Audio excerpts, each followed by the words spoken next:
ఈనాటి ప్రచార కార్యక్రమంలో భాగంగా వావిలేటిపాడు సోదరీమణులకు, సోదరులకు, నాయకులకు, ఇక్కడకు విచ్చేసిన కార్యకర్తలకు అందరికీ కూడా నా హృదయపూర్వక నమస్కారాలు తెలియజేసుకుంటూ, మనం అందరం కూడా ఒక్క విషయం గమనించాలి.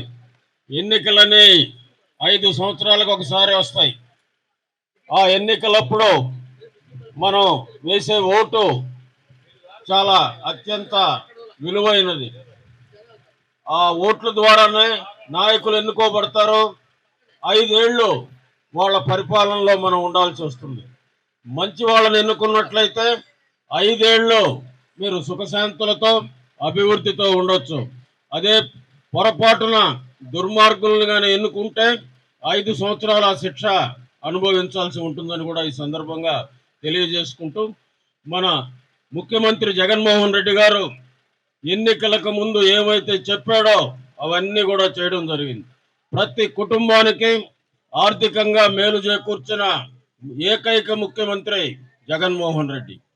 పేదవాళ్ళందరూ కూడా అభివృద్ధి చెందాలి, మధ్యతరగతి వాళ్ళు కూడా సుఖంగా జీవించాలనే ఉద్దేశంతో ఆయన 3 కార్యక్రమాలు ముఖ్యంగా చేపట్టడం జరిగింది. గమ్ముకున్నారు చెప్పు 3 కార్యక్రమాలు చేపట్టడం జరిగింది. ఒకటి, ఆర్థికంగా సహాయం చేయడం. ప్రతి కుటుంబానికి స్థలాలు లేని వాళ్ళకి స్థలాలు ఇవ్వడం, ఇళ్ళు లేని వాళ్ళకి ఇళ్ళు ఇవ్వడం, ఆర్థికంగా కొంత అమౌంట్ సహాయం చేయడం. తర్వాత విద్య అత్యంత ప్రాధాన్యత అయినది.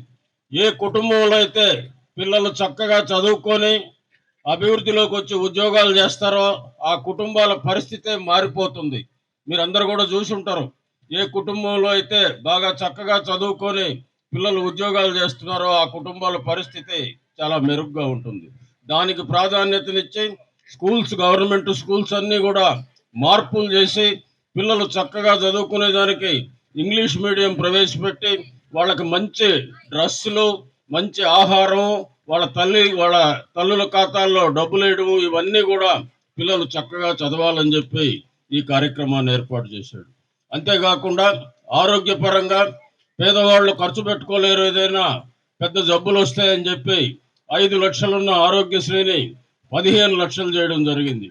అంతేకాకుండా హెల్త్ క్లినిక్లో ఎక్కడికక్కడ ఏర్పాటు చేసుకోవడం కూడా జరిగింది. ప్రభుత్వ హాస్పిటల్స్ అన్నిట్లో కూడా మొత్తం డాక్టర్స్ నియమించడం జరిగింది. ఇవన్నీ కూడా పేదవాళ్ళని అభివృద్ధి చేయాలనే ఉద్దేశంతో చేసిన కార్యక్రమాలు.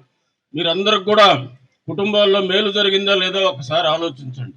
ఈరోజు జగన్మోహన్ రెడ్డి గారి పేరు చెప్తే అనేక పథకాలు గుర్తొస్తాయి. అదే వారి తండ్రి రాజశేఖర్ రెడ్డి గారి పేరు చెప్తే అనేక పథకాలు గుర్తొస్తాయి. చంద్రబాబు పేరు చెప్తే ఏదైనా ఒక్క పథకం గుర్తొస్తుందా ఒక్కసారి మనం అందరం కూడా ఆలోచించాలి. తప్పకుండా మీరందరూ కూడా ఆలోచించండి. ఈ సంవత్సరం రోజుల్లో నేను అనేక అభివృద్ధి కార్యక్రమాలు చేశాను. దగ్గర 150 కోట్ల రూపాయలు తీసుకొచ్చి ఈ మన నెల్లూరు రూరల్ ప్రాంతంలో రోడ్లు అయితే డ్రైన్లు అయితే వేయడం జరిగింది.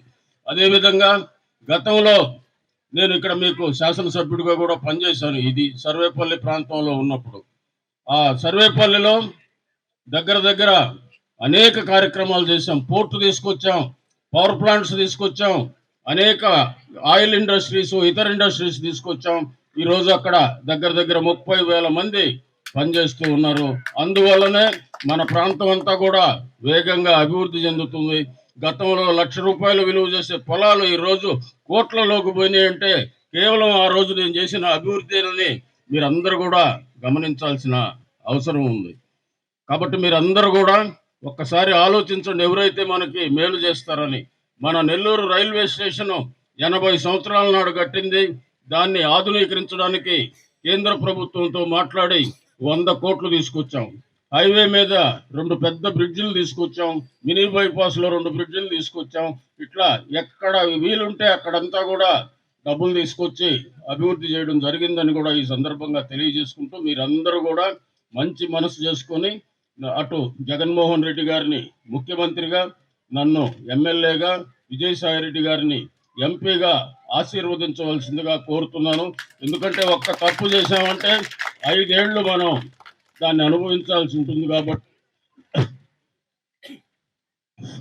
మనకందరికీ రాబోయే రోజుల్లో ఈ పథకాలన్నీ సక్రమంగా అందాలన్నా, ఇంకా మెరుగ్గా అందాలన్నా జగన్మోహన్ రెడ్డి గారు ఉండాలి.